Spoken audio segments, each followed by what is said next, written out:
नमस्कार दोस्तों। BPSC mains को ध्यान में रखते हुए जीएस पेपर 1 के अंतर्गत इंपॉर्टेंट प्रश्नों को कवर कराई जा रही है। आज इसी कड़ी में हमारा अगला प्रश्न होगा, बिहार में पाश्चात्य शिक्षा का विकास। बिहार में पाश्चात्य शिक्षा का विकास, अर्थात बिहार में पश्चिमी शिक्षा का किस प्रकार से विकास हुआ, उसी का पूरा वर्णन करना होता है। अब यहाँ से बीपीएससी के द्वारा कई टाइप के प्रश्न बनाया जाता है, जैसे कि नंबर 1, 1813 से लेके 1947 के दौरान जो भी एजुकेशन के सेक्टर में डेवलपमेंट हुआ उसको बताना है। या फिर दूसरा प्रश्न पूछा जाता है 1835 से लेके 1947 के बीच, या फिर इसी से रिलेटेड और भी, जैसे कि पश्चिमी शिक्षा का योगदान का वर्णन कीजिए बिहार के संदर्भ में। ऐसे यहाँ पे ठीक है, तकनीक को लेकर प्रश्न बना दिया जाता है, लेकिन मूल चीज़ यही है कि बिहार में पश्चिमी शिक्षा का विकास किस प्रकार से हुआ, इसी को आपको बताना होता है। टोटल 38 नंबर का, जैसे मैंने बताया, सवाल पूछा जाता है। अब यहाँ से आपका यही प्रयास होना चाहिए कि मैक्सिमम यहाँ से किस प्रकार से मार्क्स को गेन कर सकते हैं। उसके लिए आपको अपना डायमेंशन बनाना होगा, अर्थात हॉरिजेंटली मैं बार बार बोलता हूँ कि अधिक से अधिक होता है ना, सारी चीज़ों को समेटने का प्रयास करना, और जो भी बिहार के संदर्भ में उसको थोड़ा सा ठीक है वर्टिकली जाके यहाँ पे ड्राइव करना। ठीक है, तो यहाँ पे जब भी आप बिहार की चर्चा करेंगे उस संदर्भ में आपको भारत का चर्चा करना अनिवार्य हो जाता है कि भारत के संदर्भ में उसका क्या प्रभाव पड़ा, या फिर किस प्रकार से पूरे भारत में इसका यहाँ पे विकास हुआ। जैसे कि मैकाले या फिर प्राच्यवादी वर्सेस आंग्लवादी का जो कंट्रोवर्सी था, उसको दिखाते हुए आपको एक एक, ठीक है, चाहे वुड्स डिस्पैच की बात कर लें, सैंडलर आयोग की बात कर लें, उसको दिखाते हुए फिर उसका जो इम्पैक्ट है आपको बिहार के संदर्भ में दिखाना होगा, ताकि डायमेंशन थोड़ा सा बड़ा नजर आए। तो चलिए हम लोग यहाँ पे बारी बारी से कई सारे डायमेंशनों में बांटने का प्रयास करते हैं। बिल्कुल मेरा पढ़ाने के तरीका से आप लोग वाकिफ़ हो गए होंगे, फ्लो चार्ट के माध्यम से, जो कि सबसे आसान और लंबे समय तक याद रहने वाली प्रक्रिया होता है। अब यहाँ पे सबसे पहले हम लोग बात करेंगे भूमिका के स्तर पे। आसान पृष्ठभूमि के रूप में समझ सकते हैं कि पूरे भारत के संदर्भ में यहाँ पे समझेंगे हम लोग। अंग्रेजों के आगमन से पहले भारत के संदर्भ में परंपरागत शिक्षा का विकास, परंपरागत शिक्षा का विकास, जब अंग्रेजों का आगमन यहाँ पे नहीं हुआ था। ठीक है, तो अंग्रेजों के आगमन के पहले, अंग्रेजों के आगमन के पहले, अब यहीं पे जो आपको चेंज देखने के लिए मिलेगा, जब यहाँ पे भारत में अंग्रेजों का यहाँ पे आगमन हो जाएगा, अंग्रेजों का आगमन। अब अंग्रेजों के आगमन के समय यही जो शिक्षा का जो पूरा स्वरूप ही चेंज करने का प्रयास किया जाएगा, शिक्षा का स्वरूप। तो अब आप लोग बिल्कुल लिंक पर कर पाएंगे। यहाँ अगर आप चीज़ों को समझेंगे तो आपको समझ में आएगा कि अंग्रेजों ने आखिर भारत की शिक्षा व्यवस्था में कौन सा परिवर्तन लाया, और फिर जो इसी शिक्षा व्यवस्था का एक बहुत बड़ा जो इम्पैक्ट आपको पड़ते हुए दिखाई देगा, वो हर एक राज्य में दिखाई देगा, पूरे भारत में दिखाई देगा, और उससे बिहार भी अछूता नहीं रहेगा।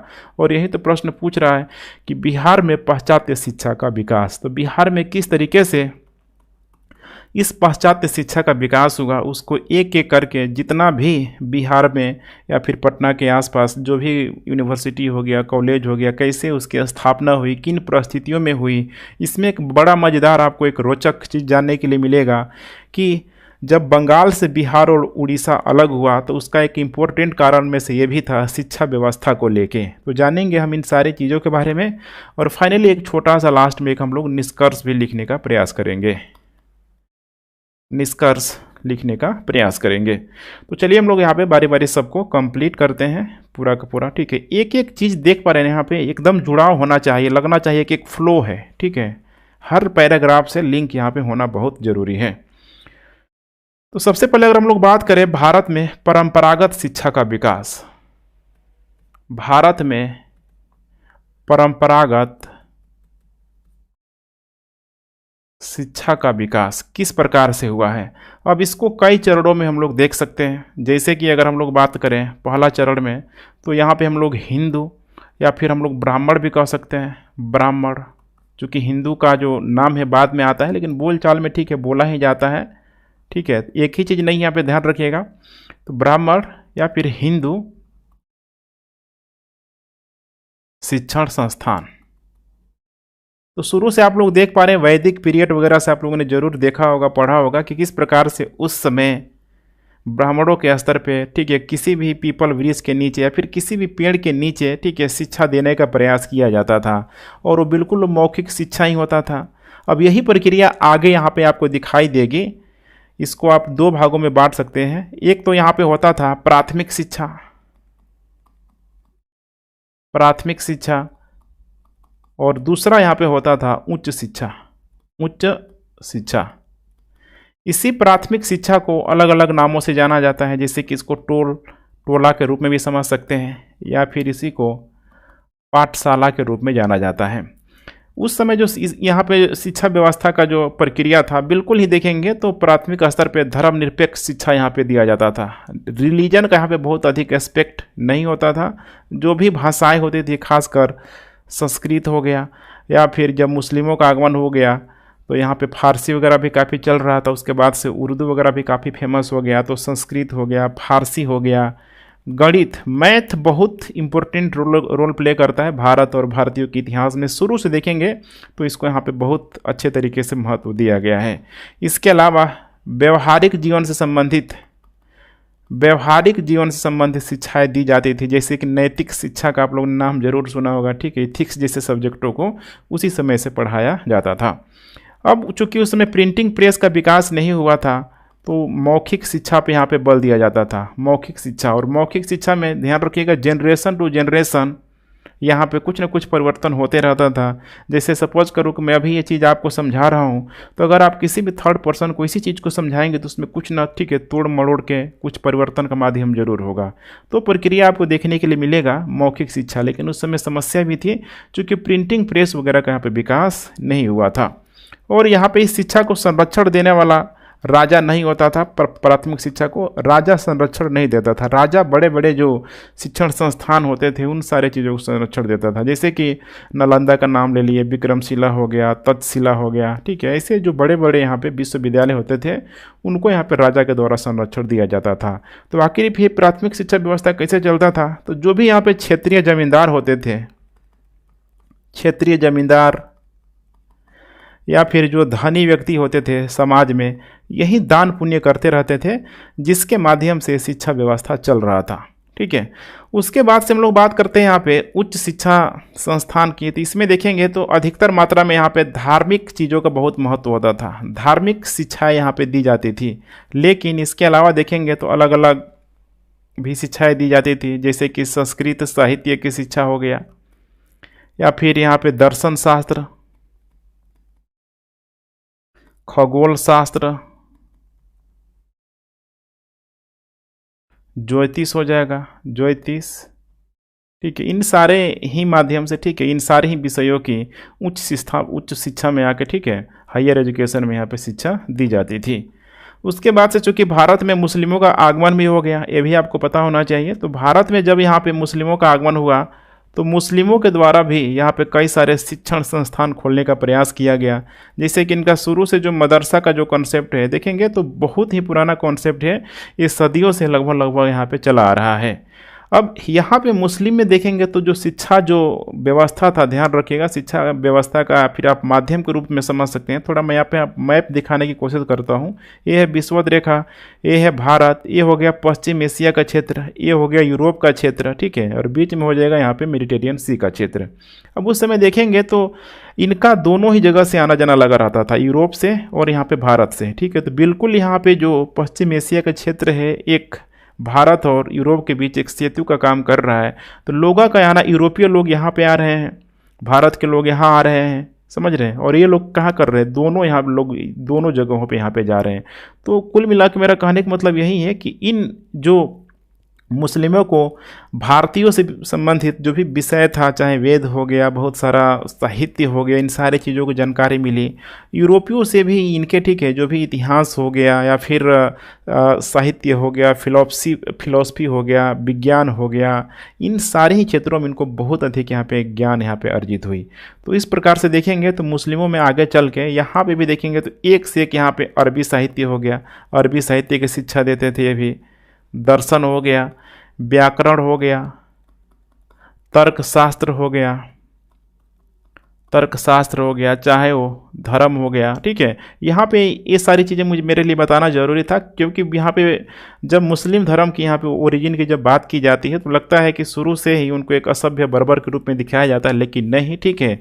उनकी बीच में स्थिति बहुत अच्छी थी यहाँ पे, खासकर एजुकेशन सेक्टर में अगर देखा जाए, ठीक है। उनको भी ये सब चीज़ यहाँ पे आता था, लेकिन उन्होंने एजुकेशन के ऊपर हमेशा ही धर्म को रखा, ठीक है। रिलीजियस चीज़ों को हमेशा वे लोग ऊपर रखते थे। और आज भी एक बहुत बड़ा कारण है मुस्लिमों में एक पिछड़ेपन का, कि एजुकेशन से ऊपर किसको रखना, धर्म को रखना। जब देखेंगे, जब इंग्लिश वगैरह के यहाँ पे जब मैकाले के द्वारा जब लागू कर दिया जाएगा, तो उसमें इंग्लिश को एक कह सकते हैं ना, कमर्शियल लैंग्वेज के रूप में, एक व्यावसायिक लैंग्वेज के रूप में भारतीयों के द्वारा, या खासकर जो अलग अलग धर्म के लोग हैं, जैसे बहुत सारे जो हिंदू लोग हैं, उनके द्वारा बहुत जल्दी ही अडॉप्ट कर लिया गया। लेकिन मुस्लिमों ने उसको बहुत लेट से अडॉप्ट करना शुरू किया, जो कि पिछड़ेपन का एक बहुत बड़ा कारण माना जाता है, ठीक है। तो इस चीज़ को थोड़ा सा आपको एक ब्रॉड वे में सोच के चलना है, चीज़ों को एनालिसिस करके चलना है।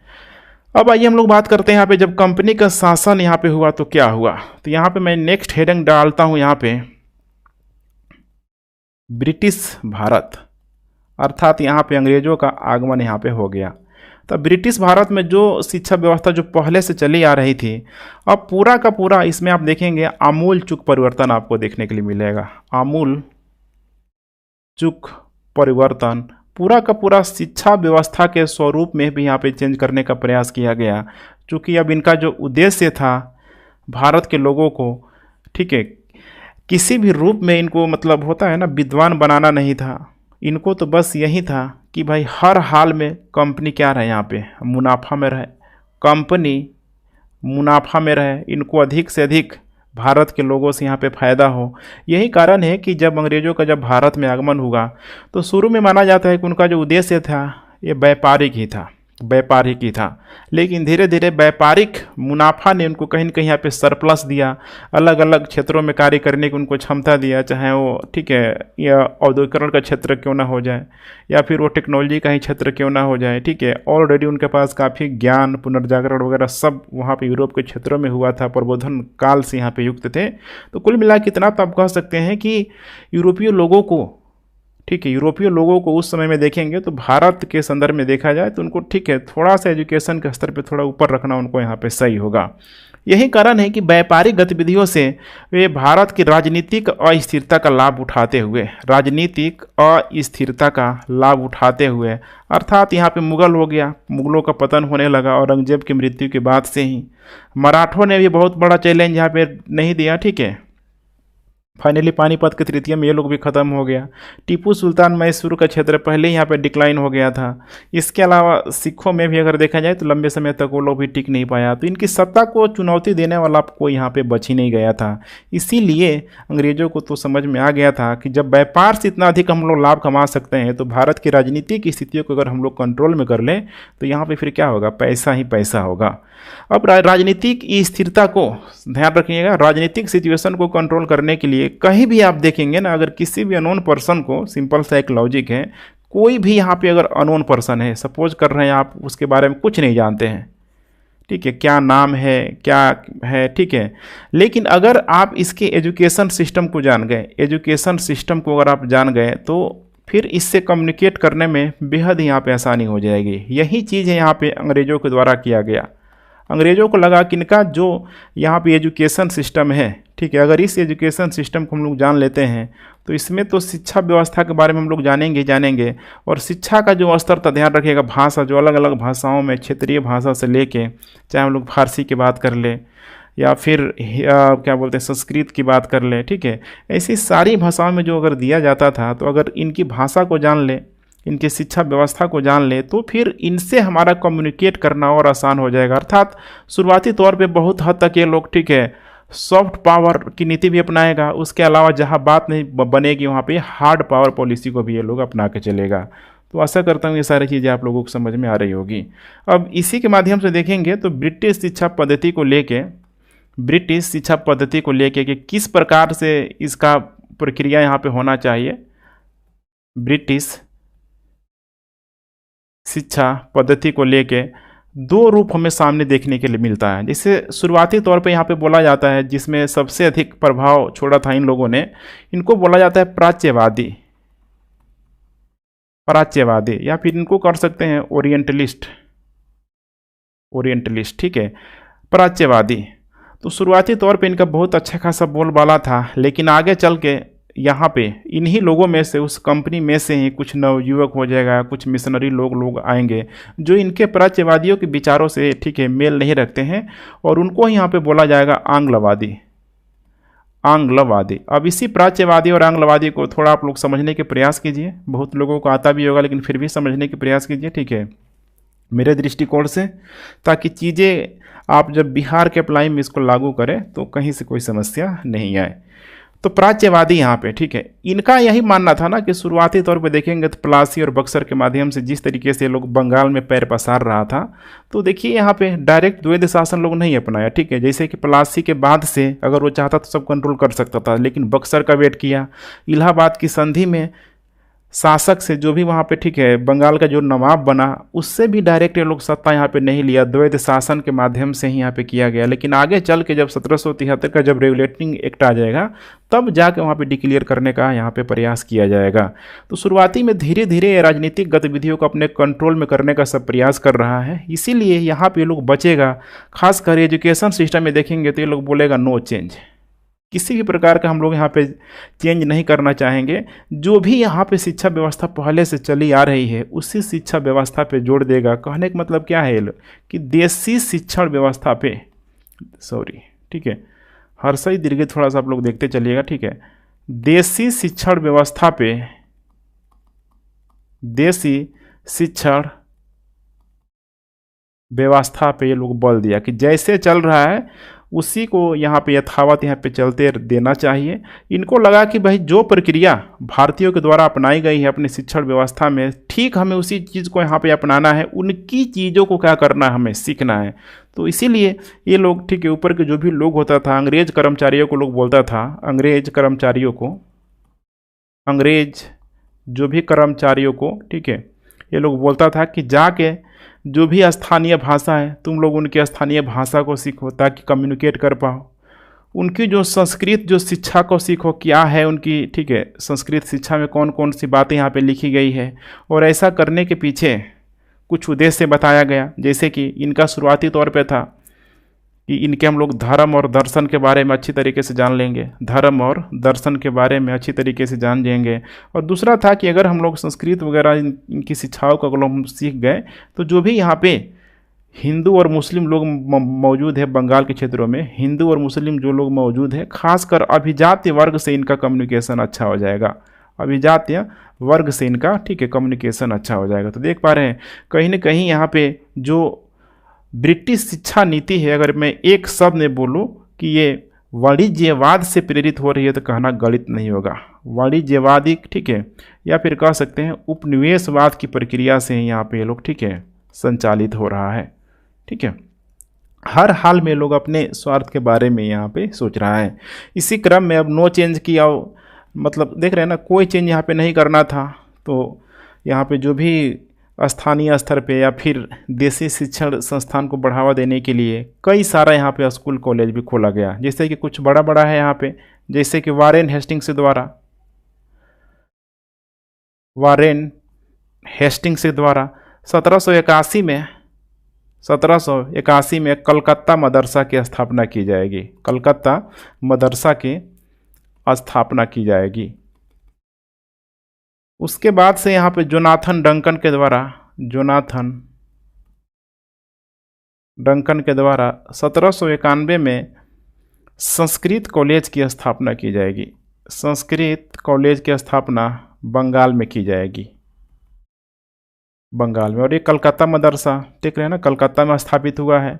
उसी प्रकार से यहाँ पे प्राच्यवादियों में सबसे मुखर व्यक्ति यही है, विलियम जोन्स। आप लोगों ने नाम जरूर सुना होगा, विलियम जोन्स। ये यहाँ पे कलकत्ता में ही एशियाटिक सोसाइटी ऑफ बंगाल की स्थापना करेगा। और इसका मूल उद्देश्य यही होता है कि जो भी यहाँ पे भारतीयों का यहाँ पे इतिहास है या फिर इनकी जो भी संस्कृत भाषा को लेकर बहुत लोग ये, ठीक है, ये लोग एक्टिव था, एग्रेसिव था, इसको ये लोग अनुवादक के रूप में प्रयोग करता था। अनुवादक रूप में जो भी भारतीय धर्म, साहित्य, शिक्षा जो भी था ना उस समय, ठीक है, तो उसका ये लोग क्या करता था, अनुवाद करता था, इंग्लिश में अनुवाद करता था। जैसे कई सारा अभिज्ञान शकुंतलम वगैरह का नाम होता है, सबका उन लोगों ने अनुवाद करके पढ़ लिया कि आखिर भाई इनका इतिहास क्या है, किस विषय में भारतीय लोग यहाँ पे रुचि रखते हैं। अब समझ पा रहे हैं ना ऐसा वो लोग क्यों कर रहा है। उसी तरीके से यहाँ पे वेलेजली के द्वारा आगे चल के, वेलेजली के द्वारा 1800 ईस्वी के आसपास, 1800 ईस्वी के आसपास फोर्ट विलियम कॉलेज की स्थापना, फोर्ट विलियम कॉलेज की स्थापना। अब ये भी अनुवादक के स्तर पे किया गया। फोर्ट विलियम कॉलेज की स्थापना, जो भी अंग्रेज लोग रहते थे, इसमें एक बहुत बड़े, मतलब इसमें हिंदू हो गया, मुस्लिम हो गया, इनका जितना भी यहाँ पे बुक था, जितना भी पवित्र बुक था, उन सभी ही बुकों को ये लोग अनुवादक के रूप में बहुत बड़ी इनकी, मैंने बहुत बड़ी इनकी यहाँ पे, ठीक है, मेंबर होती थी, जिसमें सदस्यों की संख्या अधिक होती थी, उसमें लोग मिलजुल के करते थे। फिर यहाँ पे आपको समझना है कि 1813 में एक चार्टर लाया गया था, एक चार्टर लाया गया था जिसका उद्देश्य था कि भारत के शिक्षा व्यवस्था में प्रति साल 1 लाख रुपये खर्च करना, 1 लाख रुपये यहाँ पे खर्च करना। और 13 के चार्टर के एक्ट में यहाँ पे दे दिया गया कि मिशनरियों का भारत में आगमन, अर्थात ये लोग अपना, ठीक है, जो भी धर्म का, जो ईसाई धर्म का प्रचार प्रसार कर सकते हैं। अब यहाँ पे 1 लाख वार्षिक खर्च करने के लिए यहाँ पे जब दिया गया, तो अब जो भी प्राच्यवादी लोग थे, यहाँ पे देख पा रहे हैं ना, जितना भी लोग हैं, ये लोग अपने अपने, जो भी लोग कॉलेज खोला हुआ था, ये लोग अंग्रेजों के द्वारा, इसमें यहाँ पे खर्च करने का प्रयास किया गया। लेकिन 1 लाख रुपया और इतना सारा कॉलेज, ये अमाउंट अभी भी क्या था, बहुत यहाँ पे कम था। तो एक समस्या तो थी यहाँ पे, फंड की क्या थी, यहाँ पे समस्या थी, फंड की समस्या थी, उतना यहाँ पे मिल नहीं पा रहा था। तो ये लोग काम कर रहा था, लेकिन इनका तो एक अलग ही उद्देश्य था, और वो था यहाँ पे मुनाफा, ठीक है, चूँकि यहाँ पे इनको यहाँ पे योग्य नहीं बनाना था भारतीय लोगों को। तो इसी दिशा में देखेंगे यहाँ पे, तो काफ़ी एक अच्छा प्रयास किया गया अंग्रेजों के द्वारा नो चेंज के माध्यम से। यहाँ पे यही था कि सांप भी मर जाए लेकिन लाठी भी नहीं टूटे। लेकिन इस प्रक्रिया को जो यहाँ पे आंग्लवादी लोग थे, चूँकि कंपनी में बहुत सारे यहाँ पे नवजीवक जो लोग थे, ध्यान रखिएगा, बहुत सारे जो नवजीवक लोग थे, और नवजीवक लोगों के अंदर आपको देखते हैं ना, एग्रेसिवनेस का जो भावना होता है अधिक होता है। इसके अलावा 1813 में ये बहुत सारे मिशनरियों का यहाँ पे आगमन कर दिया, मिशनरियों का आगमन कर दिया गया। अब ये जो नवजीवक है, मिशनरी है, इनकी एक ही लैंग्वेज है, और यहाँ पे क्या है, इंग्लिश है। और ये हर हाल में भारतीय लोगों को, चूंकि उतना दिनों से रह के देख रहे हैं, तो भाई इनको तो कुछ भी नहीं आता, इनका क्या इतिहास होगा। भाव तो यही था ना, इनको ये नहीं समझ में आ रहा था कि भाई भारत का इतिहास हड़प्पा काल से ही, मौर्य या फिर मगध काल से ही कितना रिच रहा है। सोचिए उस समय हड़प्पा काल की जब हम लोग बात करते हैं, फिर मौर्य काल की बात करते हैं, तो उस समय यूरोप में देखेंगे, ठीक है, तो उतना विकास आपको दिखाई नहीं देगा जितना इधर भारत की तरफ दिखाई देगा। तो काफ़ी एक अच्छा इतिहास रहा है भारत का भी, आपको ध्यान में रखना है। लेकिन ये लोग भारत के इतिहास को, ध्यान रखिएगा, एकदम तीक्ष्ण मान रहा है भारतीय लोगों को देख के, वर्तमान में उस समय जो भी चल रहा था उसको देख के ये लोग पूरी तरीके से भाव देने के लिए भारतीयों को तैयार नहीं है। क्योंकि उस समय भारत का इतिहास लिखा भी नहीं गया था, किसको पता था कि उस समय, ठीक है, हड़प्पा काल क्या है, मौर्य काल क्या था, ठीक है, ये तो बाद में यहाँ पर चल रहा है ना। तो इस चीज़ को आपको समझने की कोशिश करना है। अब यहाँ पे आंग्लवादियों को थोड़ा समझने का प्रयास कीजिए कि आखिर बातें क्यों नहीं बनी। आंग्लवादी, तो मैंने बताया था आंग्लवादियों में, ठीक है, कि ये पूर्वी सभ्यता को एकदम बेकार मानते थे। जब इतना बेकार मानते थे तो इनको रहना नहीं चाहिए था, चल जाना चाहिए था, लेकिन नहीं, ठीक है, सिर्फ और सिर्फ उनका एक ही मकसद था, और वो था यहाँ पे मुनाफा कमाना। तो सहानुभूति कह सकते हैं कि सिंपैथी इनके प्रति यहाँ पे ना के बराबर था पूर्वी लोगों के प्रति। और इसमें अधिकतर मात्रा में यहाँ पे, जिसे मैंने बताया था कि नवजीवक लोग थे, मिशनरी लोग यहाँ पे मौजूद थे, बहुत सारे यहाँ पे आए थे धर्म प्रचार करने के लिए, जो भी, ठीक है, मिशनरी लोग आए हुए थे।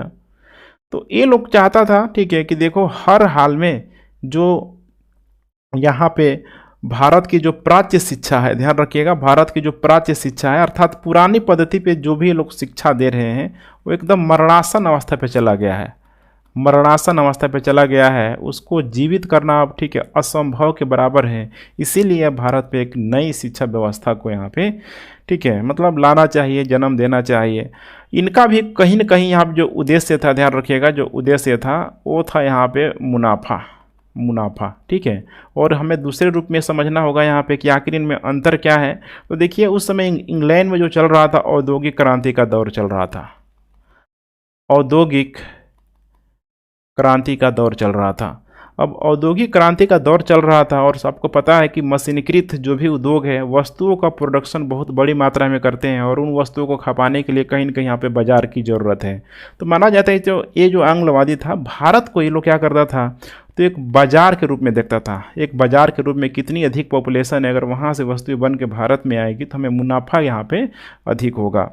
तो इसीलिए इनको लगता था कि ये बाज़ार तब कंप्लीट होगा, ध्यान रखिएगा, ये बाज़ार तब कंप्लीट होगा जब हम लोग जो भी वस्तु बना के लेके आए भारत के बाज़ार में छोड़े तो ये लोग खरीदे। और उसके लिए हमें क्या करना पड़ेगा, तो रंग रूप में पूरी तरीके से एक भारतीय बनाना पड़ेगा। लेकिन आचार विचार में अर्थात जो भी उसका लिविंग जो ठीक है स्टैंडर्ड होगा वो यहाँ पे हो जाएगा अंग्रेज टाइप का। तभी तो हमारी वस्तुओं को प्रयोग करेंगे, या फिर उसका जितना भी दाम रखा जाए उसका वो लोग ठीक है पूरी तरीके से उपयोग करेंगे। मेनली यहाँ पे कारण यही था। और दूसरा ये भी था कि अगर इनको थोड़ा सा शिक्षा का ठीक है घूंट अगर पिला दिया जाए तो ये हमारी जो भी यहाँ पे सरकारी कामों में यहाँ पे बहुत अधिक क्या करेंगे, सहयोग करेंगे। और इनको कम से कम वेतन दे के भी हम लोग काम चला सकते हैं, क्योंकि यूरोप के लोग आते तो फिर उसी काम को करने के लिए वेतन अधिक लेते हैं, तो इनका वेतन कम हो जाता है। और दूसरा ये हमें जब चाहें ठीक है, जब हम बोले इनका उपयोग कर सकते हैं, जैसे चाहे ये लोग हमें ठीक है सहयोग भी दे सकते हैं। कुल मिला के यही यहाँ पे ठीक है कॉन्सेप्ट था इनका। फिर इन लोगों ने वही काम किया, अर्थात इन लोगों ने आंग्लवादियों के द्वारा प्राच्यवादियों को क्रिटिसाइज करना शुरू किया गया कि तुम लोग बंद करो अपना ये चीज़, ठीक है, हमें जो नया जो शिक्षा व्यवस्था है हम लोगों के द्वारा उसे इम्प्लीमेंट करने दो, चलाने दो। अर्थात इनका जो तर्क यही था कि परंपरागत शिक्षा को भारत के स्तर पर जो भी यहाँ पे चलाया जा रहा है, परंपरागत शिक्षा हो गया या फिर जो भी भाषा हो गया, उसको पूरी तरीके से बंद कर दो और इसकी जगह यूरोपीय शिक्षा को लाया जाए, यूरोपीय शिक्षा को लाया जाए, अंग्रेजी भाषा में यहाँ पे लाया जाए, अंग्रेजी भाषा में लाया जाए। तभी देखेंगे एक बहुत बड़ा परिवर्तन का दौर आया जब 1828 के आसपास जब गवर्नर जनरल बन के आया विलियम बेंटिक,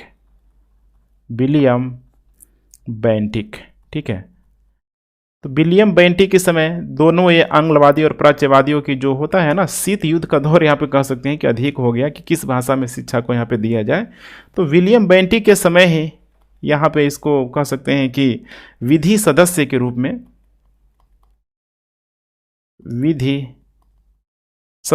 रूप में मैकाले आया।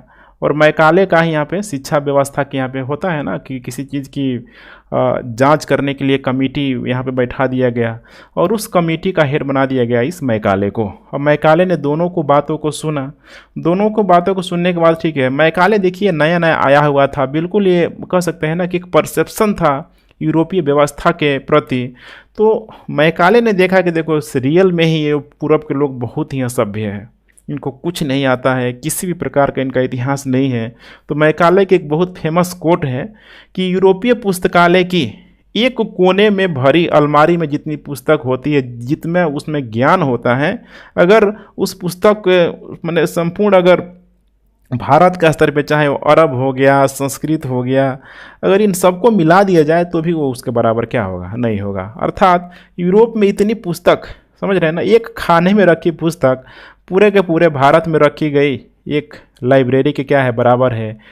तो ये ऐसे बढ़ा चढ़ा के यहाँ पे बात कर रहा है किसकी, यूरोपीय ज्ञान को यहाँ पे बातें कर रहा है, ठीक है। फिर फाइनली इसने मैकाले के द्वारा आंग्लवादियों को समर्थन किया गया और बोल दिया गया 7 मार्च 1835 को, फिर ये वही ये हिंदी मीडियम वालों के लिए काला दिन के रूप में भी आप समझ सकते हैं, 7 मार्च 1835 को यहाँ पे इसने जो लागू कर दिया भाषा का माध्यम, ध्यान रखिएगा, भाषा का माध्यम इंग्लिश कर दिया। और जो शिक्षा जो पद्धति थी पूरी तरीके से यूरोपीय शिक्षा पद्धति को यहाँ पे अपना लिया गया कि यूरोपीय शिक्षा दी जाएगी, वो भी किस में, इंग्लिश में यहाँ पे दी जाएगी, ध्यान रखिएगा, ठीक है। तो इस चीज़ को आपको समझना है। और कुछ भारतीयों के द्वारा इसका सपोर्ट भी किया गया। जैसे कि सपोर्ट में अगर हम लोग ले राजा राम मोहन राय को, राजा राम मोहन राय जो उस समय काफ़ी लोग, ठीक है, एक अच्छा खासा स्कॉलर के रूप में पुनर्जागरण और चेतना से युक्त ये लोग, ठीक है, बड़ी तेज़ी से उभर रहे थे। तो कुछ भारतीयों के द्वारा इसका यहाँ पे सपोर्ट भी किया गया। तो आपको समझ में आ गया होगा कि अब यहाँ पे मैकाले के द्वारा इस यूरोपीय शिक्षा व्यवस्था को क्यों यहाँ पे लागू किया गया। तो अगर हम लोग यहाँ पे इसके कुछ उद्देश्यों की बात करें यहाँ पे, ये आखिर इतना जल्दी मैकाले ने क्यों मान लिया, तो देखिए शिक्षा का जो, ठीक है ना, जो बजट था वो बहुत ही कम था। सोच रहे हैं 1813 में मात्र कितना था, 1 लाख था, 1 लाख था। तो इनको ये लगता था आंग्लवादियों को कि अगर इस शिक्षा का बजट बढ़ेगा तो अगर भारतीयों को शिक्षित किया जाएगा तो बदले में हमें क्या मिलेगा। अगर सपोज करिए कि जो भी परंपरा के तौर पे परंपरागत शिक्षा व्यवस्था जगह जगह इनका स्कूल कॉलेज खोला जाए, इनकी भाषा में शिक्षा दिया जाए, तो उससे हमें क्या मिलेगा। तो शिक्षा के बजट को अधिक नहीं रखना है, ठीक है, कम ही रखना है। लेकिन इस शिक्षा के माध्यम से हमें क्या करना है, इस बजट के माध्यम से हमें शिक्षा का माध्यम क्या रखना है, इंग्लिश रखना है। अब इंग्लिश रखना होगा, ठीक है, तो बहुत कम स्कूल कॉलेज खोले जाएंगे और उसमें बहुत कम लोग, ठीक है, इंग्लिश भाषा में शिक्षित यहाँ पे हो पाएंगे, इंग्लिश भाषा में शिक्षित हो पाएंगे। और बहुत कम लोगों में कौन होगा, सोचिए, जिनकी पहुँच होगी, अर्थात उच्च वर्ग के लोगों तक ही शिक्षा क्या हो जाएगा, सीमित हो जाएगा। और हमें वैसे ही तो लोगों की तलाश है ना, वैसे ही लोगों की तलाश है। और यही जब उच्च लोग, यहाँ पे ध्यान रखिएगा, भारत के जो भी यहाँ पे उच्च लोग हैं, एक बार अंग्रेजी में शिक्षा ले लेंगे तो धीरे धीरे यहाँ पे नीचे के लोगों को, निम्न लोगों को, नीचे के लोगों को भी ये लोग, ठीक है, अंग्रेजी में शिक्षा देंगे।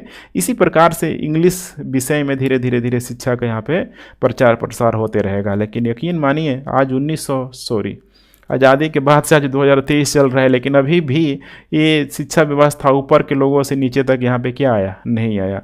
इसी शिक्षा के व्यवस्था को यहाँ पे बोला जाता है downward filtration theory, downward filtration theory. अर्थात जो भी शिक्षा है ऊपर से कैसे आएगा, छन छन के आएगा। इसी को बोला जाता है अधोमुखी निस्यंदन, ठीक है, अधोमुखी निस्यंदन सिद्धांत भी इसे बोला जाता है। अब समझ पा रहे हैं यहाँ पे। अब जो भी उच्च लोग यहाँ पे जिनको थोड़ा बहुत इंग्लिश आ गया, या फिर मिडिल क्लास के जो भी लोग हैं जिनका इंग्लिश आ गया, अब अंग्रेज लोग इन लोगों को अपना कर्मचारी, अपना स्टाफ बना लेता था, क्योंकि इसको भी इंग्लिश आता है, उसको भी इंग्लिश आता है, ठीक है। तो अब इनका जो लाइफ स्टाइल है पूरी तरीके से एक कह सकते हैं कि अंग्रेजों की तरह हो गया। अर्थात जो इनकी मंशा थी कि हमें एक बहुत बड़ा बाज़ार चाहिए, वो बाज़ार अब इनको यहाँ पे मिल गया।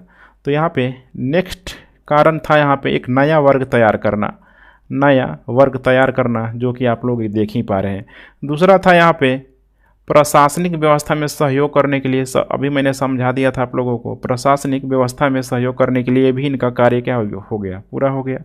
दूसरा था यहाँ पे ईसाई मिशनरियों के लिए, ईसाई मिशनरी के लिए, चूँकि ये सब यहाँ पे इंग्लिश भाषा वाला लोग हैं। अब यहाँ पे आके इंग्लिश भाषा में अपनी शिक्षाओं को, अपने जो भी यहाँ पे, ठीक है, रिलीजियस चीज़ों को बांटेगा, तभी तो लोग यहाँ पे समझेगा। तो ईसाई मिशनरियों ने अच्छा खासा यहाँ पे रोल प्ले किया। यहाँ पे ध्यान रखिएगा, ईसाई धर्म को बढ़ावा भी मिला।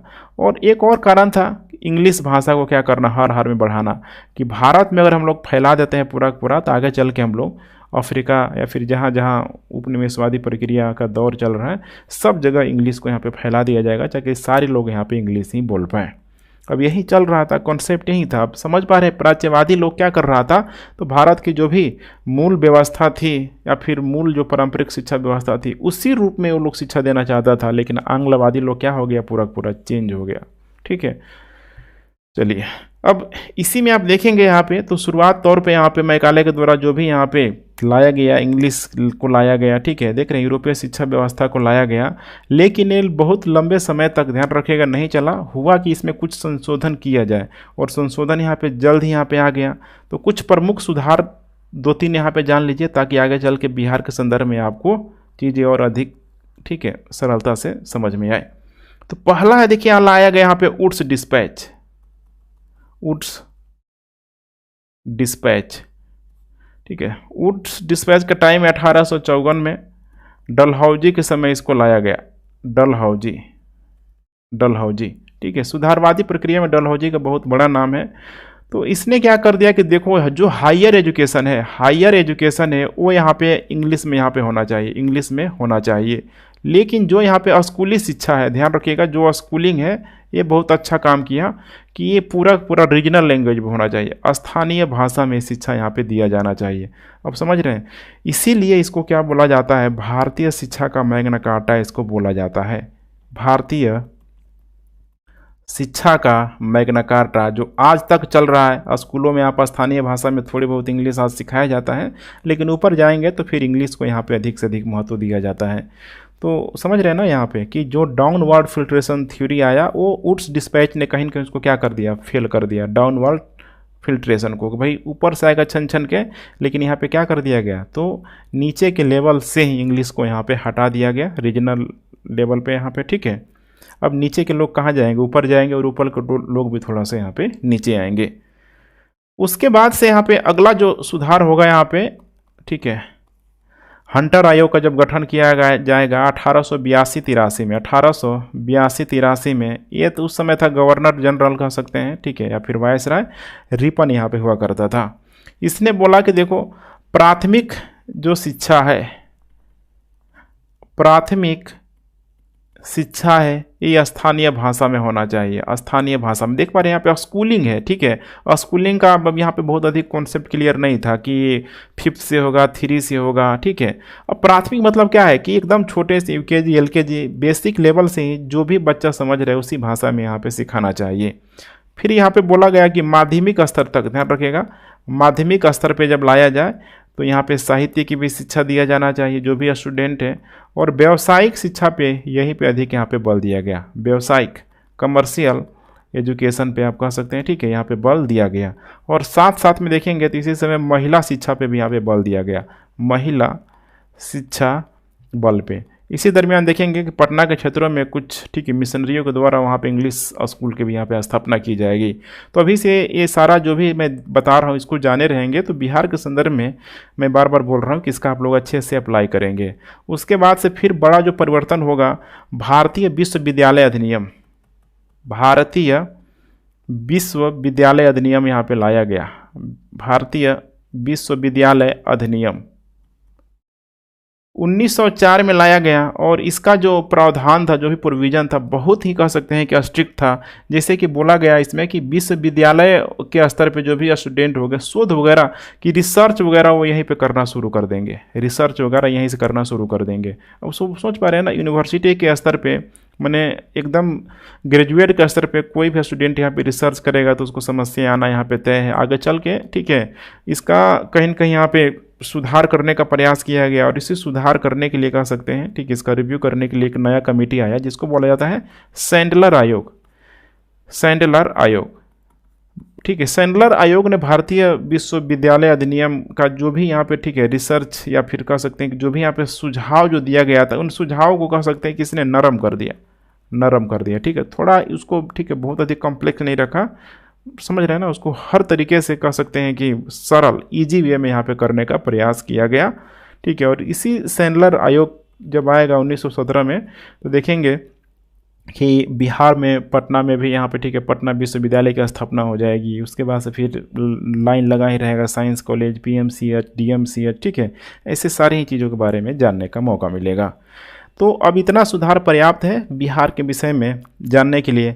अब आइए हम लोग बात करते हैं बिहार में शिक्षा व्यवस्था, बिहार में शिक्षा व्यवस्था, बिहार में शिक्षा व्यवस्था। थोड़ा बेसिक चीज़ों को हम लोग देखने का प्रयास करते हैं कि बिहार में आखिर शिक्षा व्यवस्था क्या चल रहा था।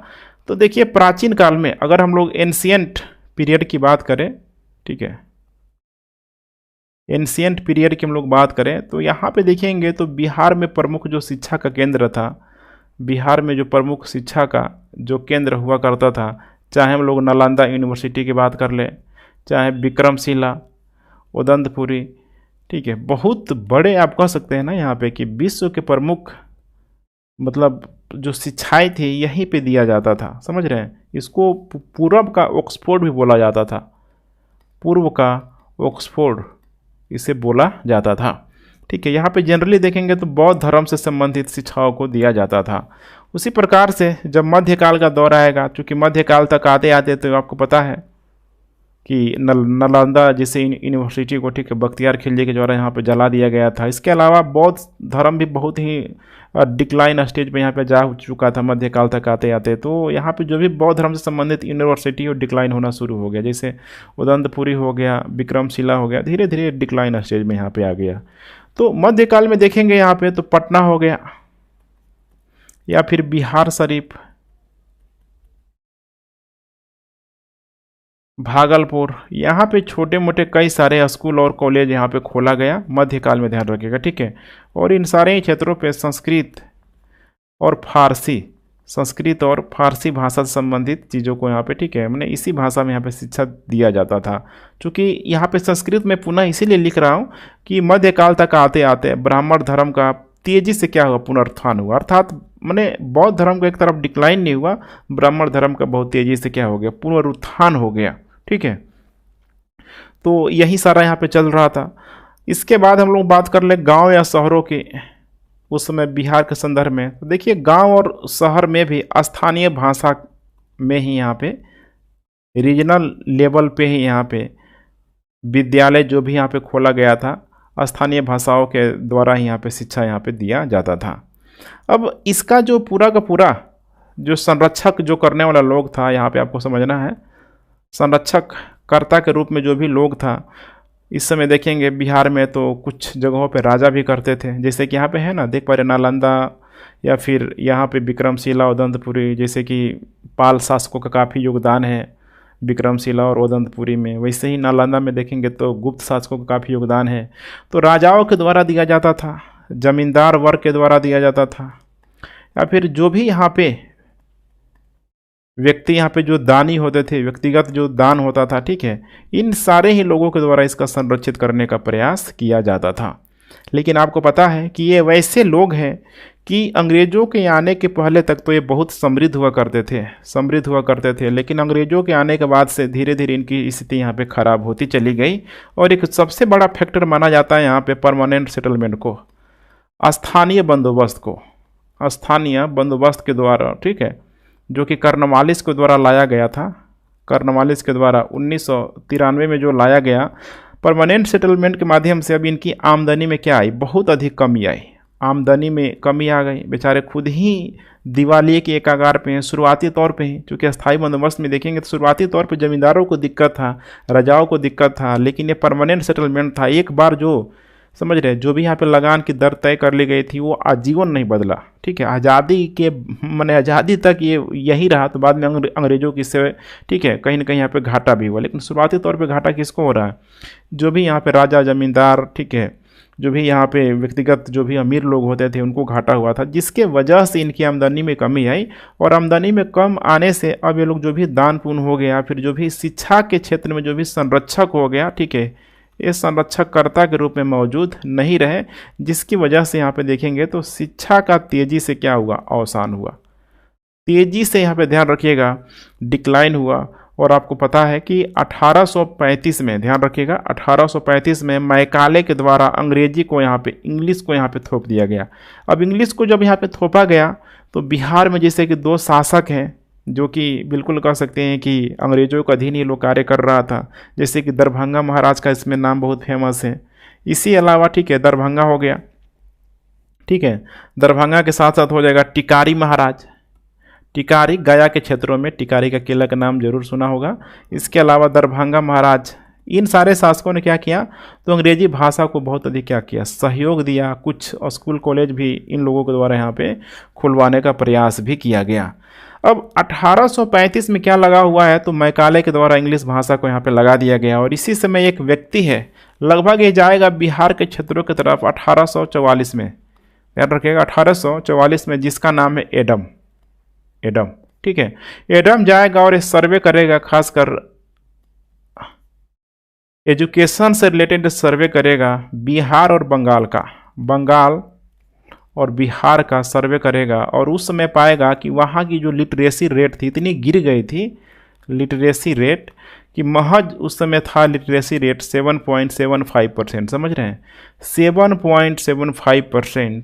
और वो भी बिल्कुल ही प्राइमरी स्तर पे जो लोग थे, बहुत अधिक, ठीक है, लोगों को यहाँ पे नहीं आता था। सोचिए 10 व्यक्ति में सॉरी 100 व्यक्ति में मात्र 7 से 8 ही व्यक्ति ऐसा था जो कि पढ़ लिख थोड़ा बहुत सकता था।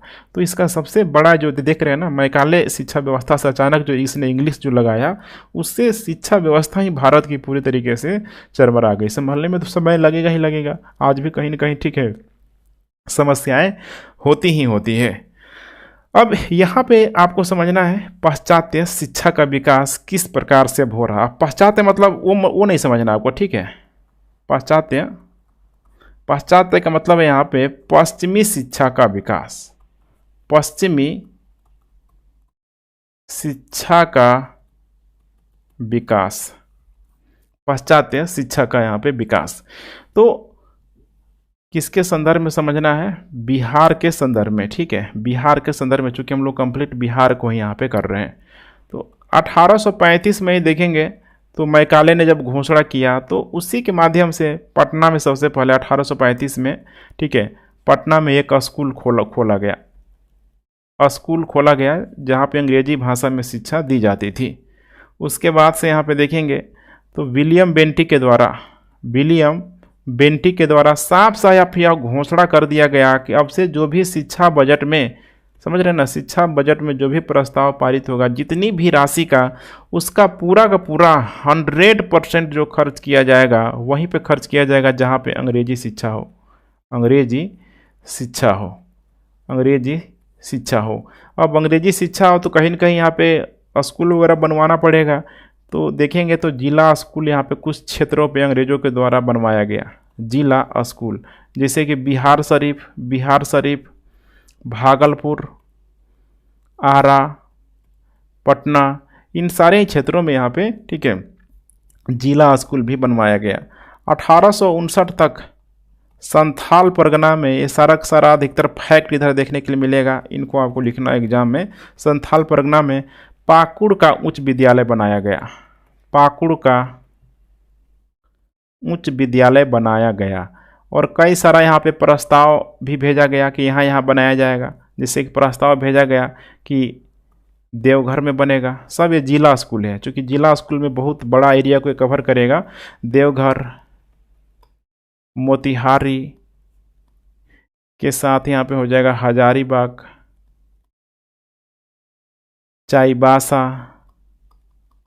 चाईबासा, इन सारे ही क्षेत्रों में यहाँ पे अंग्रेजी भाषा से संबंधित शिक्षाओं को प्रचार प्रसार करने की यहाँ पे कोशिश किया गया। हालांकि अब सारी चीज़ें देख पा रहे हैं ना, बिहार में हो रहा है। ये ऐसा चेंज है ना, मतलब इसको कह सकते हैं सडन चेंज। सपोज करिए अभी आप, ठीक है, अगर हिंदी भाषा में पढ़ रहे हैं, इंग्लिश भाषा में पढ़ रहे हैं और अचानक आपको बोला जाए कि आप, ठीक है, जर्मन भाषा में सीखना शुरू कर दीजिए। जो सिलेबस है अभी आपका एग्जाम, ठीक है, हिंदी में नहीं होगा, जर्मनी भाषा में होगा, जापानीज भाषा में होगा, चाइनीज भाषा में होगा, तो देखिए कितनी समस्या होगी। समस्या आना यहाँ पे तय है। और यही चीज़ हुआ बिहार के संदर्भ में कि अब जो अचानक जो परिवर्तन हुआ, बिहार के लोग, बिहार के शिक्षा व्यवस्था उस पद्धति को स्वीकार नहीं कर पाई। और इसीलिए माना जाता है कि प्रारंभ में इस शिक्षा व्यवस्था को लेकर बिहार में देखेंगे तो अनेक भ्रांतियाँ थी। बिहार में अनेक भ्रांतियाँ थी और इस भ्रांतियाँ से जो सबसे अधिक लाभ जो मिला, आपको समझना है, लाभ मिला बंगाली लोगों को। अब ये भारत का जो मैप है, सपोज करिए कि अब जो भी यहाँ पे कलकत्ता में, जो भी यहाँ पे एक प्रेसिडेंसी, बंगाल जो प्रेसिडेंसी बनाया गया है, कलकत्ता में केंद्र बिंदु था। अंग्रेज लोग यहाँ पे रह रहा है और यहाँ के लोगों से घुल मिल रहा है, इन सारी व्यवस्थाओं के लोग अच्छे तरीके से समझा रहा है। लेकिन बिहार इतना दूर है, बिहार पूरी तरीके से छूट जा रहा है। तो कहीं न कहीं यहाँ पे बिहार वासियों को एकदम कह सकते हैं ना कि सही एक मार्गदर्शन दिखाने वाला यहाँ पे कोई था ही नहीं। तो इसका इसीलिए बोला जाता है कि बिहार में जब बहुत सारी जब भ्रांतियाँ इस अंग्रेजी शिक्षा व्यवस्था को लेके, जो आना एकदम तय ही था, अचानक जो चेंज हुआ था, इसका लाभ अगर देखेंगे शुरुआती तौर पे, इसका लाभ बहुत मात्रा में जो मिला वो केवल बंगालियों को मिला। अभी अचानक नहीं होता, देख पा रहे हैं ना, बंगाली एजुकेशन को लेकर, ठीक है, पहले भी बहुत अच्छे रहे हैं। अंग्रेज़ों के समय इनकी जो एजुकेशन सिस्टम कहीं न कहीं बेहतरीन ही हुई है। इसीलिए आज भी देखेंगे तो बंगाल में खासकर वहाँ की जो महिलाओं को शिक्षा जागरूकता के लेकर आपको देख के दम रह जाएंगे। ठीक है, हर एक जो वहाँ के पेरेंट्स हैं लड़कों को तो अपना शिक्षा देता ही देता है, अपनी लड़कियों को समझ रहे ना, वहाँ पे फीमेल का जो एजुकेशन जो लिटरेसी रेट है वहाँ बहुत शानदार है बंगाल में। तो वो सब कहीं न कहीं हिस्ट्री पीछे से काम करता ही करता है। ठीक है, तो यहाँ पे लाभ किसको मिला? यहाँ पे बंगालियों को यहाँ पे बड़ी मात्रा में यहाँ पे लाभ मिला। अब ये इसी से यहाँ पे जब क्रिटिसाइज बहुत अधिक यहाँ पे होने लगा, खासकर मैकाले वगैरह का, तो यहाँ पे एक नया, ठीक है, इसका वर्जन आया कह सकते हैं, ठीक है, नया जो संशोधन के रूप में समझ सकते हैं, चार्ल्स वुड्स डिस्पैच। अब इसको थोड़ा समझने के प्रयास कीजिए। चार्ल्स वुड डिस्पैच मैंने बता दिया था 1854 में यहाँ पे आया हुआ था। बीओडी का सभापति हुआ करता था, बीओडी बोर्ड ऑफ जो डायरेक्टर होता था उसी का ये सभापति हुआ करता था, सभापति ये हुआ करता था। तो वो ये जब आया तो इसने बड़ी स्तर पे कुछ विश्वविद्यालय को खोलने का पूरा का पूरा, ठीक है, डिक्लेयर कर दिया। जैसे कि इसके समय माना जाता है कि 3 विश्वविद्यालय यहाँ पे खोला गया, 3 विश्वविद्यालय खोला गया। और मैंने बता दिया इसने क्या बोला था, तो प्राइमरी स्तर पे जो शिक्षा स्थानीय भाषा में और जो हायर एजुकेशन दिया जाएगा यहाँ पे इंग्लिश में दिया जाएगा। 3 विश्वविद्यालय की हम लोग बात करें यहाँ पे, तो जैसे कि नंबर 1 हो जाएगा बम्बई में खोला गया यूनिवर्सिटी, उसके बाद कलकत्ता में खोला गया, मुंबई में भी खोला गया, बम्बई, कलकत्ता, मुंबई, इन सारे ही यहाँ पे जगहों पे खोला गया। अब कलकत्ता में देखेंगे ना यहाँ पे, तो चूंकि सारा का सारा जो पार्ट ही है बंगाल का ही पार्ट है, टाइम पीरियड के 1854 का है टाइम पीरियड यहाँ पे चल रहा है। तो माना जाता है कि कलकत्ता के लोगों ने, ठीक है, बंगालियों ने, जो भी यहाँ पे बंगाली होते थे, आना जाना तो लगा ही रहता था, बंगालियों ने बहुत कोशिश किया बिहार की रूढ़िवादिता को तोड़ने के लिए, बिहार की रूढ़िवादिता को तोड़ने के लिए, ठीक है, कि भाई हर हाल में शिक्षा को क्या करो, अपनाओ। और शिक्षा कौन सी शिक्षा? अंग्रेजों के द्वारा जो दी जा रही है अंग्रेजी शिक्षा को अपनाओ। लेकिन बिहार में तो समस्या है ना, शुरू से देख पा रहे हैं, रिलीजन की समस्या तो ऑलरेडी है ही, सबसे अधिक जातिगत, ठीक है, कास्टिज्म सिस्टम भी बहुत अधिक मौजूद है। तो कहीं न कहीं अब एक बहुत बड़ी समस्या का क्या था यहाँ पे, कारण था। इसी चीज़ को यहाँ पे रूढ़िवादिता को लेके यहाँ पे 1861 के दौर में, 1861 के दौर में जो बंगाली शिक्षा जो निदेशक था, बंगाल का जो शिक्षा का जो हेड हुआ करता था, जिसका नाम था W.S. Atkinson, W.S. एटकिंसन, इसने बोला भी कि बिहार के रूढ़िवादिता के चलते, ध्यान रखिएगा, बिहार के रूढ़िवादिता के चलते बिहार आधुनिक शिक्षा से, मॉडर्न एजुकेशन से क्या हो रहा है, दूर हो रहा है। और जब मॉडर्न एजुकेशन से दूर हो रहा है, वहाँ के लोगों को शिक्षा ही नहीं मिलेगी, तो जो भी सरकारी सेवा होगा, सरकारी सेवा में उनको क्यों रखा जाएगा, सरकारी सेवा में भर्ती ही नहीं किया जाएगा। तो इसीलिए उस समय जब यहाँ पे अंग्रेजों का कंट्रोल था, तो यहाँ पे जो भी मैंने क्लर्क वगैरह का जो पोस्ट होता था, बड़े मात्रा में सब यहाँ पे बंगाली ही यहाँ पे हुआ करते थे। तो देख पा रहे हैं यहाँ पे कितना यहाँ पे क्रिटिसाइज करने का यहाँ पे प्रयास किया जा रहा है। तो यहाँ पे ध्यान रखिएगा, रूढ़िवादिता को तोड़ने का प्रयास किया गया। फिर इसी के माध्यम से कलकत्ता में, पटना में यहाँ पे लगभग 1863 में पटना कॉलेज की स्थापना की गई, पटना कॉलेज की स्थापना की गई। और यकीन मानिए पटना कॉलेज बहुत ही पुराना कॉलेज माना जाता है, कि सबसे पुराना, ठीक है, सबसे पुराना, और ठीक है, सबसे पुराना, और एक कर रहा है ना एकदम बहुत ही माने भारत के गौरवपूर्ण इतिहास का एक अहम हिस्सा के रूप में भी पटना कॉलेज उभरा। ठीक है, माना जाता है कि आधुनिक बिहार के निर्माण करने में इसका बहुत बड़ा रोल है आधुनिक, ठीक है, बिहार के निर्माण में। जैसे कि यहाँ पे बहुत सारे छात्रों ने पर स्टडी किया, यहीं से तो स्टडी कर के लोग निकले, और भारत के स्वतंत्रता संग्राम से कैसे लोग यहाँ पे जुड़ते चले गए। तो अभी पटना कॉलेज है, अभी हो जाएगा पटना विश्वविद्यालय, 1817 के आसपास देखेंगे तो इसका एक बड़ा नाम यहाँ पे हो जाएगा। इसके बाद से इसी दरमियान बिहार के अन्य क्षेत्रों में, जैसे मुंगेर हो गया, मुजफ्फरपुर, रांची, हजारीबाग, इसके अलावा अन्य नगरों पे यहाँ पे ध्यान रखिएगा कॉलेज स्थापना पे पूरी तरीके से बल दिया गया।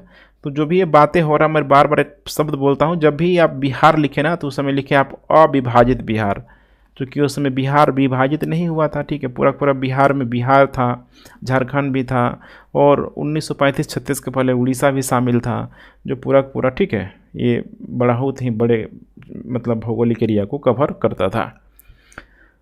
इसी दरमियान देखें रहेंगे यहाँ पे तो इंजीनियरिंग से संबंधित, इंजीनियरिंग से संबंधित, ठीक है, एक सर्वे हुआ लगभग 1874 में सर्वे हुआ, और एक सर्वे विद्यालय की यहाँ पे स्थापना की गई, सर्वे विद्यालय की स्थापना की गई, और आगे चल के इसी को बोला गया Bihar college of engineer, Bihar college of engineering, engineering, जिसको भारत सरकार के द्वारा 2004 में, ठीक है, वहीं गंगा घाटी के किनारे एनआईटी के रूप में 2004 में NIT, national institute of technology के रूप में, ठीक है, मान्यता इसको भी दे दिया गया। अब यहाँ पे खेल आपको समझना है कि जब बंगाल से बिहार अलग होगा, ठीक है, या फिर बंगाल से बिहार अलग क्यों हुआ, तो उसके एक इम्पोर्टेंट कारण इसमें बताया हुआ था कि बंगाल में, ठीक है, बिहारियों की बहुत अधिक पूछ नहीं थी। जैसे कि जो भी कॉलेज वगैरह हुआ करता था कलकत्ता में, चाहे वो इंजीनियरिंग कॉलेज था, मेडिकल कॉलेज था, ठीक है, तो बिहार के लोग जाते थे तो उनको हे दृष्टि से, नीचे दृष्टि से देखा जाता था, स्कॉलरशिप नहीं मिलता था, मैंने कुल मिला के भेदभाव से, मैंने भेदभाव के यहाँ पे बिहारी शिकार भी हो रहे थे। तो इसी के मामले में बहुत सारे जो उस समय, ठीक है, जो छात्र थे, कुछ नेता भी लोग आ गए थे, जैसे कि अनुग्रह नारायण सिंह, महेश नारायण, नंद किशोर लाल, सच्चिदानंद, ठीक है, इन सारे ही लोगों ने, ठीक है, आवाज़ उठाया कि हमें बंगाल में रहना नहीं है, बंगाल से हमें सेपरेट हो जाना है, ठीक है। तो यहाँ पे मैं बताने की कोशिश करता हूँ, बंगाल से बिहार अलग, बंगाल से बिहार अलग। तो उस समय बंगालियों की जो स्थिति थी लगभग 1912 के पहले, 1912 के पहले बंगाली अच्छा खासा, समझ रहे हैं ना, मैंने एकदम वेल एजुकेटेड कह सकते हैं कि पढ़ा लिखा रोजगार मुख, यहाँ पे अच्छा खासा उनको रोजगार भी मिल चुका था, बड़ी मात्रा में लोग कार्य कर रहे थे। लेकिन वहीं अगर हम लोग बात करें बिहार की, ठीक है, तो बिहार बहुत ही देखेंगे ना उस समय, तो ठीक है, पिछड़ा आपको दिखाई देगा, पिछड़ा, ठीक है। और इसका एक और बहुत बड़ा कारण था कि बंगाल प्रेसिडेंसी की राजधानी चूंकि कलकत्ता थी, तो सबसे अधिक वो लोग ध्यान देगा तो कलकत्ता पे ही ध्यान देगा, कलकत्ता के आसपास के क्षेत्रों पे ध्यान देगा। तो बिहार बहुत दूर है ना यहाँ पे, तो आपको यही चीज़ समझना है। तो 1896 तक, ध्यान रखिएगा, 1896 तक बिहार में अगर देखा जाए तो कोई यहाँ पे ना मेडिकल कॉलेज था, ना कोई इंजीनियरिंग कॉलेज था, ऐसा कोई कॉलेज नहीं था। अब इसके लिए जो भी स्टूडेंट पढ़ना चाहता था उसको जाना पड़ता था कलकत्ता, और पढ़ाई तो इतनी सस्ती नहीं होती है मेडिकल और इंजीनियरिंग को की, ठीक है। तो यहाँ पे स्कॉलरशिप का जो भी टेस्ट होता था, ठीक है, स्कॉलरशिप, तो बिहारियों को यहाँ पे स्कॉलरशिप दिया ही नहीं जाता था, ये भी एक बहुत बड़ी समस्या थी। और जो भी यहाँ पे सरकारी नौकरी वहाँ पे निकलता था, सरकारी नौकरी जो भी यहाँ पे बिहार वासी, बिहार का, ठीक है, राज्य का जो भी होता था जाता, तो यहाँ पे उसको बहाली में एंट्री नहीं दिया जाता था, बहाली में, ठीक है, फाइनल उसका सिलेक्शन ही यहाँ पे नहीं हो पाता था। अब माना जाता है सबसे बड़ा कारण है, इसी से तंग आकर, जैसे मैंने नाम बताया, महेश नारायण, अनुग्रह नारायण सिंह, बहुत सारे इसमें वकील भी हैं, ठीक है, नंद किशोर लाल, सच्चिदानंद सिन्हा, ठीक है, सच्चिदानंद सिन्हा, मजहरुल हक, ये सारे देख रहे हैं ना, इसमें कई सारे वकील हैं, मजहरुल हक, इन लोगों ने एकदम मांग रख दिया कि हमें हर हाल में क्या होना है, बंगाल से अलग होना है, अलग होंगे तभी जाके सारी फैसिलिटी हमें मिल पाएगी। तो कहीं ना कहीं ये कारण है, ठीक है, शिक्षा व्यवस्था को लेके। तो 1912 में फिर से क्या हो गया, तो बंगाल से बिहार यहाँ पे सेपरेट हो गया। अब इसी दौर में आपको दिखाई देगा कुछ सुधार और भी अलग अलग क्षेत्रों में दिखाई देगा, जैसे कि ईसाई मिशनरियों के द्वारा, ईसाई मिशनरियों के द्वारा पटना में नारी शिक्षा को बढ़ावा देने के लिए, पटना में नारी शिक्षा के लिए, नारी शिक्षा के लिए 1847 के आसपास, ध्यान रखिएगा, 1847 के आसपास संत जोसेफ स्कूल खोला, संत जोसेफ स्कूल खोला, और आगे चल के 1867 तक दो नया स्कूल और खोला महिलाओं के लिए, दो नया और खुल गया महिलाओं के लिए। इसी समय देखेंगे तो आर्य समाज भी बड़ी तेज़ी से आगे आ रहा था, आर्य समाज हो गया, ठीक है, आर्य समाज। तो आर्य समाज के द्वारा यहाँ पे डीएवी चलाया जाने लगा, डीएवी, ध्यान रखिएगा, ठीक है, दयानंद एंग्लो वैदिक कॉलेज, दयानंद एंग्लो वैदिक college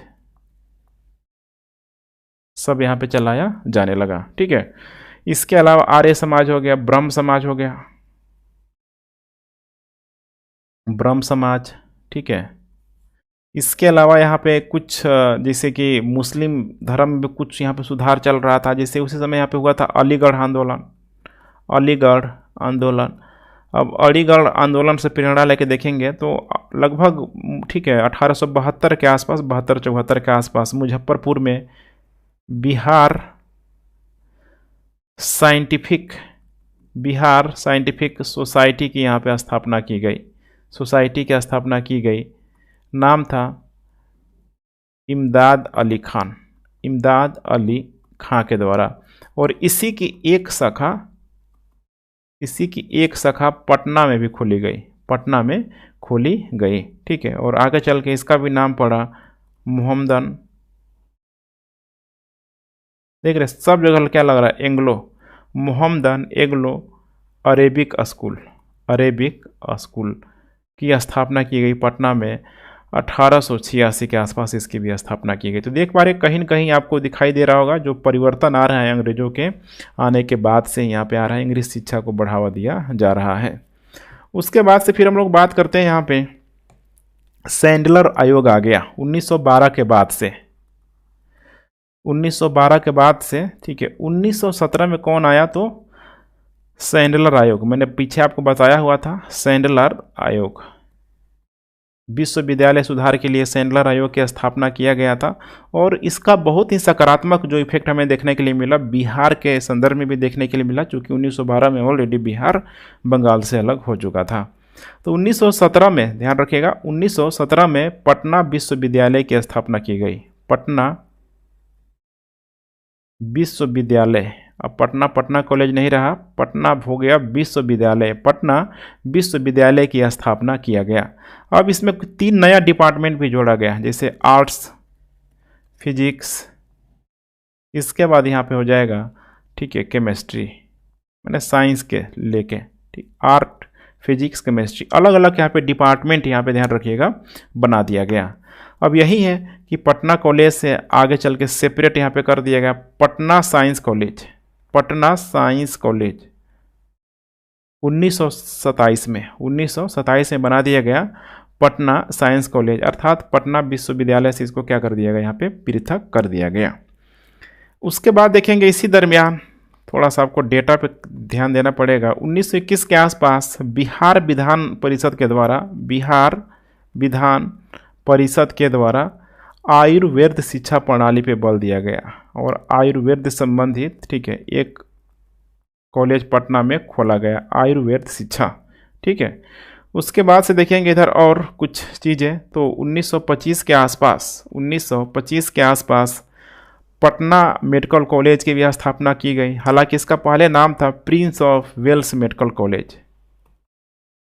Prince of Wales Medical College ठीक है, इसी का आगे चल कर नाम कर दिया गया पटना मेडिकल कॉलेज ठीक है hospital, Patna medical college hospital. उसके बाद यहाँ पे 1900 लगभग ठीक है 1930 के आसपास ठीक है आपको वेटनरी कॉलेज हो जाएगा पशुओं के लिए। ठीक है, वेटनरी कॉलेज।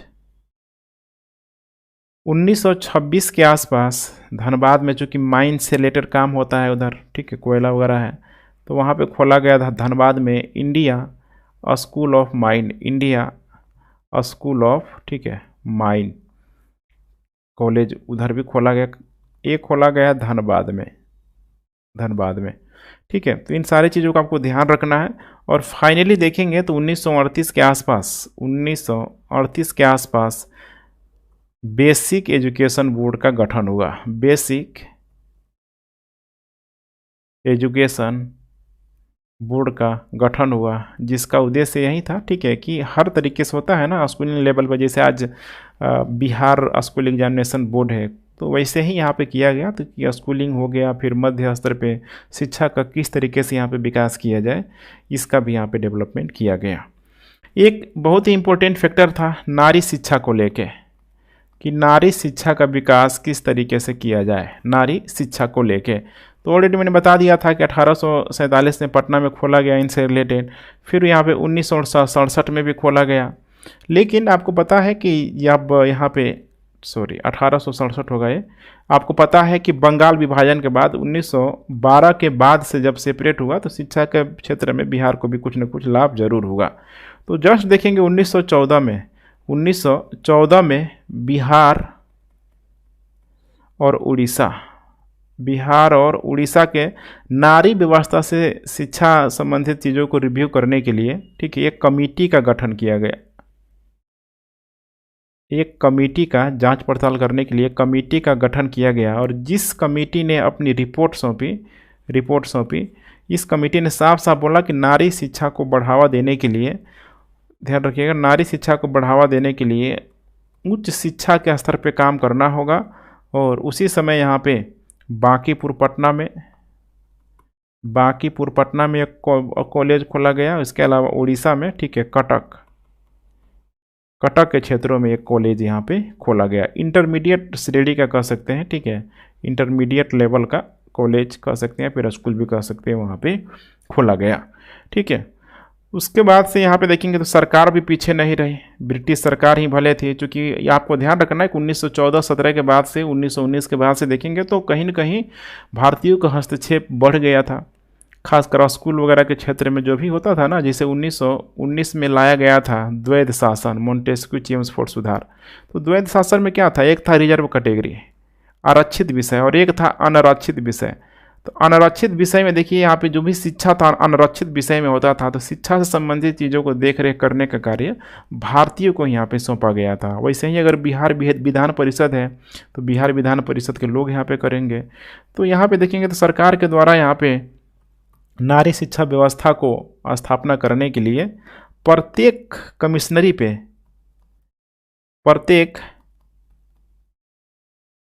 कमिश्नरी पे एक कन्या महाविद्यालय की स्थापना पे बल दिया गया। कन्या महाविद्यालय की स्थापना पर बल किया गया। ठीक है, इसके अलावा बिहार और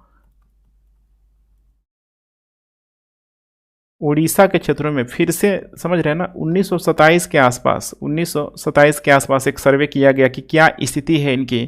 तो उसमें बताया गया कि जो भी यहाँ पे शिक्षा पाने वाले जो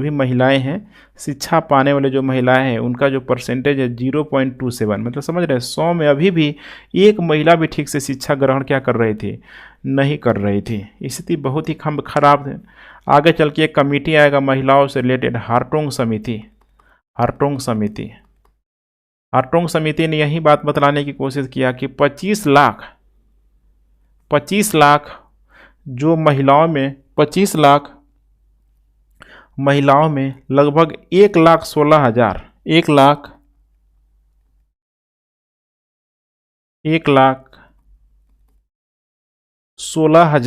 ही जो महिला है वो क्या कर रही है, पढ़ाई कर रही है। और इसमें भी इसको दो कैटेगरी में बांटा गया कि लगभग 1 लाख, ठीक है, 1,10,000 जो महिलाएं हैं प्राथमिक शिक्षा भी अभी कंप्लीट नहीं कर पाई है, प्राथमिक शिक्षा में भी बिल्कुल ही निम्नतम कक्षा में है। और उच्च शिक्षा में बोला गया कि इसमें जो बचा हुआ जो भी महिलाएं हैं इसमें सबसे अधिक जो है, ठीक है, ईसाई महिला जो भी कन्वर्जन करा ली है अपना, ठीक है, क्योंकि भारत में जो भी महिलाएं थी अधिकतर मात्रा में उनका क्या हुआ था, धर्मांतरण ही कराया गया था। तो कुछ इस टाइप का यहाँ पे डेटा दिया गया था। अब इन्हीं सारी बातों को अगर आप लिखेंगे तो कॉपी में बहुत लंबा चौड़ा, ठीक है, ये आपका लगभग 1 पेज इतना ही कंप्लीट हो जाएगा।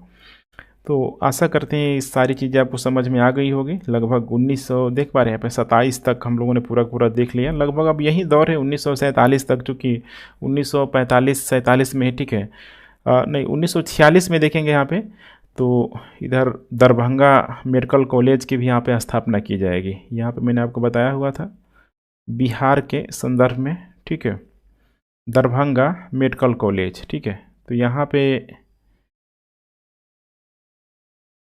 एक चीज़ मैंने ऐड किया ही होगा, ठीक है, यहाँ पे आप लोग नोट डाउन में कर लीजिएगा कि दरभंगा मेडिकल कॉलेज की यहाँ पे स्थापना की गई, ठीक है। लगभग 1946 में, ठीक है, Darbhanga medical college DMCH Darbhanga, ठीक है, मेडिकल कॉलेज की भी यहाँ पे स्थापना की गई थी। तो कुल मिला के यही था पूरा पूरा बिहार में किस प्रकार से पाश्चात्य शिक्षा का प्रभाव पड़ा, सबके स्तर पे हम लोगों ने देख लिया। अब यहाँ पे फाइनली यहाँ पे एक छोटा सा कंक्लूजन डालना है निष्कर्ष के रूप में। देखिए शिक्षा व्यवस्था जो है ना, अंग्रेजों ने हर हाल में चाहा कि छन छन के या फिर अपने अकॉर्डिंग शिक्षा को देना, लेकिन शिक्षा देखिए एक प्रगतिशील चीज़ है और प्रगतिशील चीज़ कभी भी किसी के रोके यहाँ पे रुकती नहीं है। इसीलिए आपको बताने की कोशिश करना है निष्कर्ष में कि ब्रिटिश जो शिक्षा पद्धति है, ब्रिटिश शिक्षा पद्धति की वजह से ही भारतीयों में नवीन विचार का जन्म हुआ, नवीन नए नए आइडियाज आए, वैज्ञानिक सोच को बढ़ावा मिला। वैज्ञानिक सोच को ऑलरेडी मैंने बताया हुआ था कि कैसे आज़ाद दस्ता के लोगों ने बम, गोला बारूद वगैरह, ठीक है, आग्नेय शस्त्र वगैरह बनाना सीख लिया था।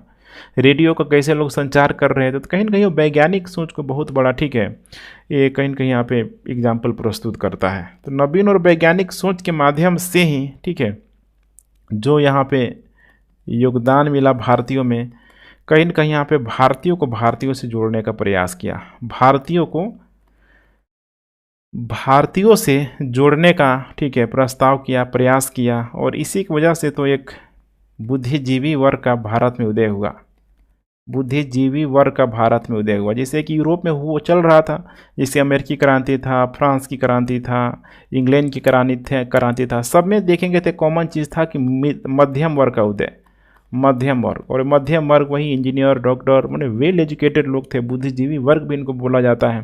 तो इन्हीं बुद्धिजीवी वर्ग की वजह से यहाँ पे देखेंगे तो धीरे धीरे यहाँ पे भारत के आम लोगों में भी नेशनलिज्म का भाव, राष्ट्रवाद की भावना को यहाँ पे, ठीक है, कहीं न कहीं बढ़ाने का यहाँ पे कार्य किया गया। इसी को संदर्भ में यहाँ पे बोला जाता है कि पश्चिम की बेड़ियों को पश्चिम के हथौड़े से यहाँ पे काट दिया गया। अर्थात पश्चिम के बेड़ियों को, अर्थात समझ रहे हैं ना, जो भी यहाँ पे गुलामी था, यही था बेड़ी। और गुलामी कैसे है यहाँ पे, तो हथकड़ी से है, हथकड़ी से है। और इसको हथकड़ी को काटने के लिए क्या चाहिए यहाँ पे, तो हथौड़ा चाहिए, हथौड़ा चाहिए, ठीक है। और हथौड़ा का काम कौन कर रहा है, तो ब्रिटिश शिक्षा पद्धति, ब्रिटिश शिक्षा पद्धति। और हथकड़ी भी किसकी है यहाँ पे, तो ब्रिटिश की, यहाँ पे ब्रिटिश की। तो यहाँ पे देख पा रहे हैं, ठीक है, हथौड़ी भी उनकी और यहाँ पे जंजीर भी उनकी। अर्थात पश्चिम की बेड़ियों को पश्चिम के हथौड़े से काट दिया गया और फिर यहाँ पे भारत क्या हो गया, आज़ाद हो गया, भारत आज़ाद हो गया, ठीक है। कुल मिला के यही था, निष्कर्ष इतना पर्याप्त है, इतना आप लोग लिख के आए, आपको एक अच्छा खासा मार्क आपको मिल जाएगा। तो ठीक है फ्रेंड्स, यहाँ तक पहुँचे हैं तो आप लोग अपना फीडबैक देते रहें। Thanks for watching. जय हिंद।